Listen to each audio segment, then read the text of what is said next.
Stone Barrington spotted the Santa Fe airport 10 miles out.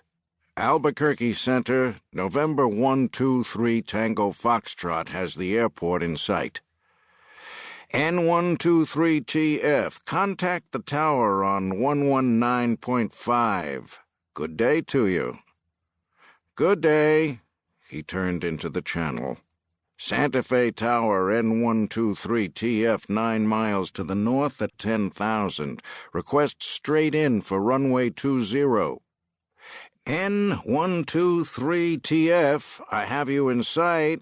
Cleared for the visual to 20.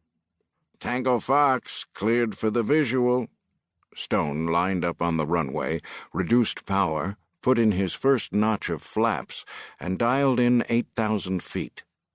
The autopilot began the descent. 5 miles out, he dropped the landing gear, slowing the airplane further. Then put in 35 degrees of flaps and let the airplane slow to approach speed. At the sound of the gear lowering, Bob, Stone's trusty yellow Labrador retriever, left his bed in the passenger compartment, jumped up on a seat, and looked out the window.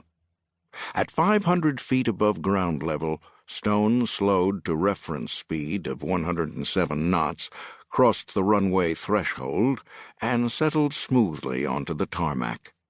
As he put in the final notch of flaps to dump lift and began to brake, he spotted the Aston Martin parked on the ramp outside Landmark Aviation, and the tall blonde woman in sweater and slacks leaning against it. He turned off the runway, stopped and ran his after-landing checklist, then called the tower and was cleared to taxi to the ramp. A lineman waved him in next to the Aston Martin, then chocked the nose wheel. Stone pulled the throttles to the shut-off position and waited for the engines to spool down before turning off the main switch, which shut down the instrument panel. He struggled out of his seat, opened the cabin door, grabbed his briefcase, kicked down the folding stairs, and allowed Bob to deplane first. Gala Wild met them at the bottom of the steps, planted an enthusiastic kiss on Stone's lips, and scratched Bob's back. "Welcome back," she said. "We've got dinner at 7 at the Eagle's house." Gala was the sister of Mrs. Ed Eagle, Susanna Wild.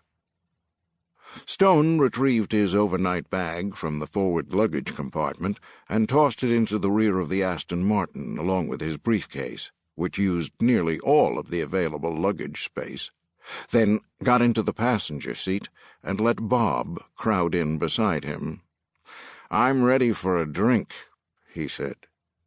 "Sadly, I don't keep the stuff in the car, so you'll have to wait another 20 minutes. "I'll try, but I may get the shakes. Flying always makes me thirsty." She started the engine, which emitted a pleasing guttural noise, then waited for the gate to open. "Good flight?" "Boring flight, the best kind. I read the Times and did the crossword." "Good crossword?" "Saturdays are always a bitch. They're the most fun." "Thank you, I think." Stone laughed. That wasn't a personal reference. 20 minutes later, they pulled into the driveway of her house in the village of Tsuke, on the northern rim of Santa Fe. He grabbed his luggage and followed her to the master's suite, while Bob paused to inspect the grass, then followed.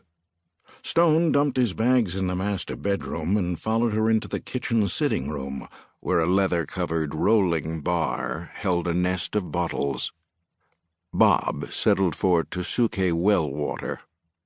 "Knob Creek?" "Of course." "Have you tried their rye?" "Didn't know there was one." "There is. Shall I pour you one?"